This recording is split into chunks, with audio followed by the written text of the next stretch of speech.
office working hours. But I know some of my friends, this is a time where the bosses were like, since you're working from home, you need to be on the phone all the time.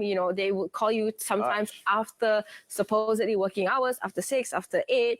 And that actually drive a lot of people who I knew crazy, because they no longer had a separate room or a separate situation where work was work, home was home. Now it's like work and home are jumbled up. But because we are, of course, kicking off the RMCO right now, some companies are allowing their workers to go into the office maybe twice a week, 3 times a week on rotation.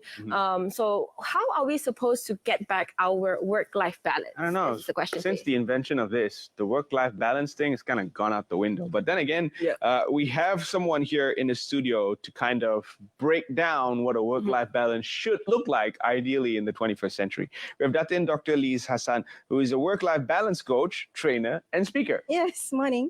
Morning. Welcome back to work. Yes. So you were saying a little bit off camera that today's your first day actually going back to work, right? Officially going back to work. Welcome. How does it feel? It's been great. So we've had this situation where we are boxed in at home. Exactly. And, we're with the family all the time. So it's kind of given us perspective. That's probably what you want to do more of. Spend time with your loved ones. Right.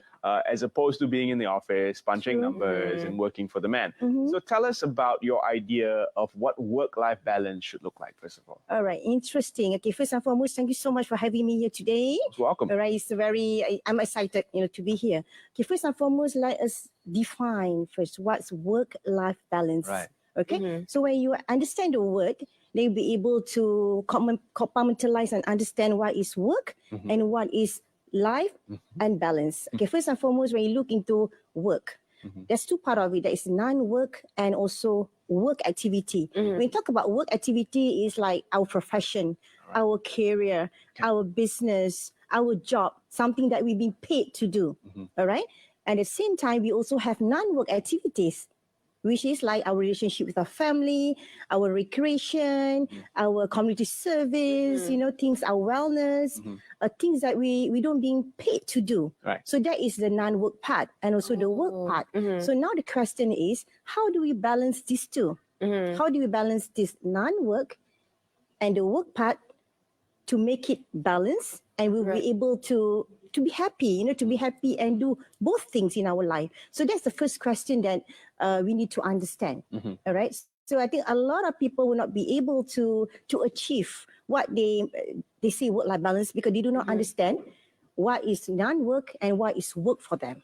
Right. That's a very good definition. When you say, the minute you say non-work, I'm like, oh, what is non-work? What would you consider? So you would put that everything that we still need to work on. Exactly. Like our relationship, maybe if, for you, you're married, you have kids, so you have to spend time with your family. Like for me, my parents are away, so I have to call them, update them and whatnot. So now that we have defined it, since everyone is slowly kicking back, towards going back to the office, going back to the actual work, how do you see, or what advice can you give to, let's say, to HR companies out there who need to still, schedule everyone's rotation or schedule to come into the office, and still letting them, have that 9 to 5, you're at home, but you still need to be, on call and or whatever else what you need to do. What advice would you give, or is there some sort of structure that people can start following now? Okay. So that's a very interesting question. When you talk about work-life balance, a lot of people come to me and ask whether there's any formula, all right, whether there's any ratio that we need to follow. Like, for example, is that 50% that we need to spend at work and 50% doing the non-work activities, right? So actually there's no formula, there's no perfect solution. It all depends on the individual. It depends on the individual at a specific time of your life. Like, for example, when I was younger, perhaps my work-life balance was different. So when I grow, now I'm like in my 50s, my work-life balance. You know what? Yeah, it's different, right? So talk about what you asked me about, how to balance this current situation where this RMCO is happening, how do we manage the situation that we need to work from home. It's very, very difficult. I mean, I can tell you. based on that piece of information you just gave us, I'd say you have a beautiful work-life balance because you look happy. Yeah. And you don't look All right. like you're in your 50s. So I think that echoes back to that sentiment that we hear a lot of. Find a job that you enjoy, you'll never work a day in your life. Correct. True. Yeah. So is it also about finding work that you enjoy?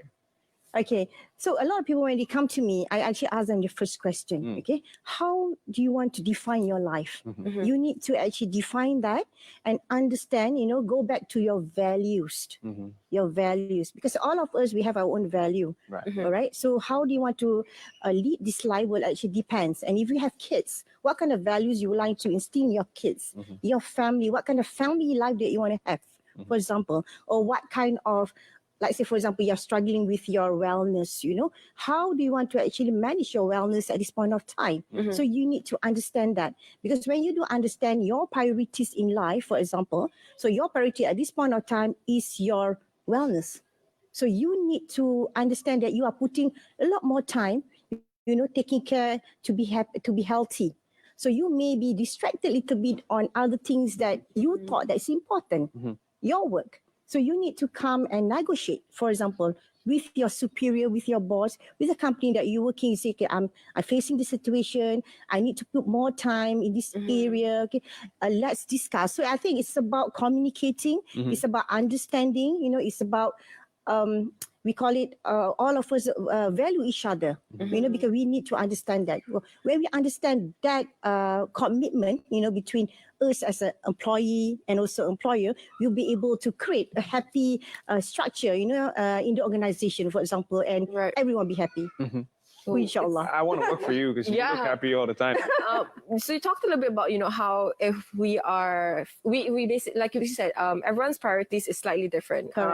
Yours may be different, mine be different, yours may be different, right? But you said that if we feel that basically the work-life balance a scale is slightly tipped, we should talk to our bosses. How do you suppose that we approach our managers, superiors, bosses, the HR? If, 'cause I know some people are a bit scared, and some bosses, they only see that, look, you still need to work. We still need to make money. I'm paying you to work. So how do I approach these kind of bosses? Okay. Very, very good question. Because it can be very scary, yeah. Very scary. Because I think not many bosses, for example, not many companies in Malaysia are moving towards having a work-life balance structure in the organization. Okay, that's the reason why I'm doing a paper to understand, how job stress were related to work-life balance. All right. So I suppose just now I think she spoke about digitalization. Right.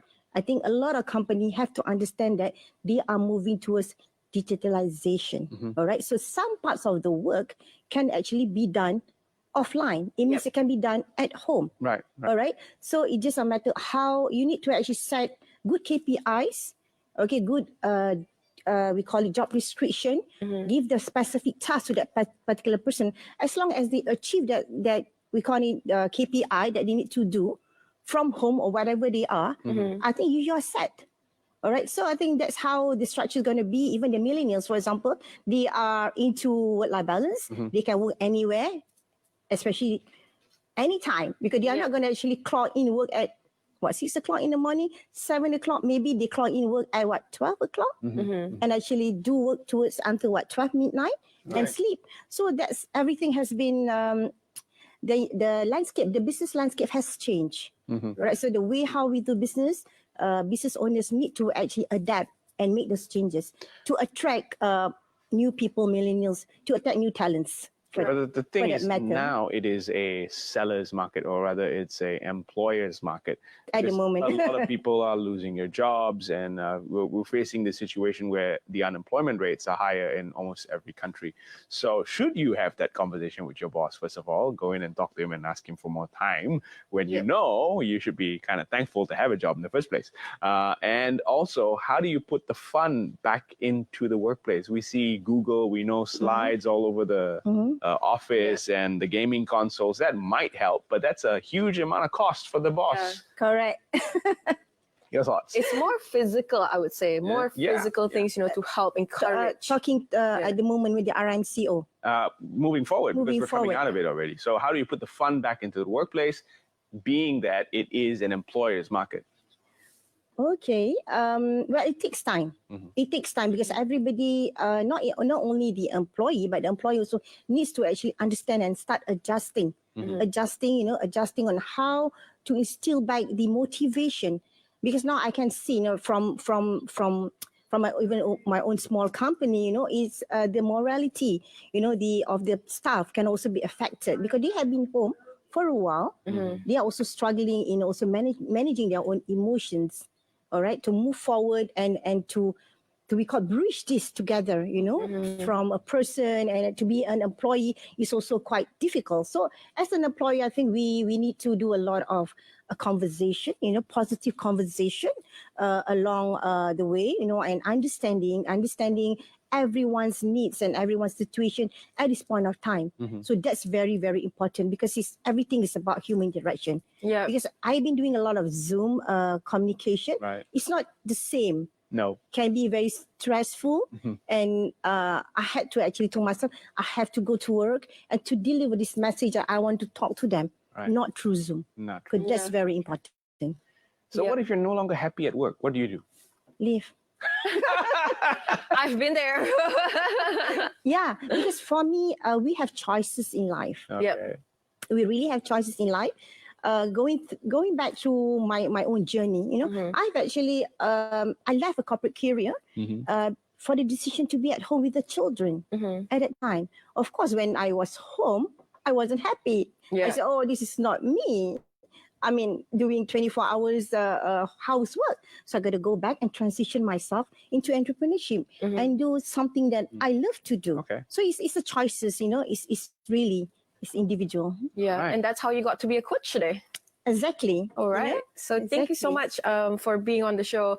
I really like, at the end of the day, like you said, everyone's priorities is different. There's no right formula. There's no, structure as to how you should have a work-life balance. It's just when my takeaway from this conversation is that once you know that whichever scale where life or work is a little bit tipped, that's when you need to reevaluate it and adjust the scale so you are happy. So thank you. Hopefully, you are back in the working spirit. Yes. And you're happy to be back at work. Yes, thank you so much. All the best to both of you. Thank you. Thank you very much. Okay. It is going to be quite a trying time, and we hope that conversation helped you reevaluate your own positions in life, whether you're spending too much time relaxing, which you should not be right now, and whether you're spending too much time on the hustle. Perhaps you need to scale back a little, or perhaps you need to step on the gas. Yeah, maybe time for you to talk to your manager if you guys have a very understanding manager. But while we're going to actually delve into this conversation off camera, so we're going to take a quick break and don't go anywhere.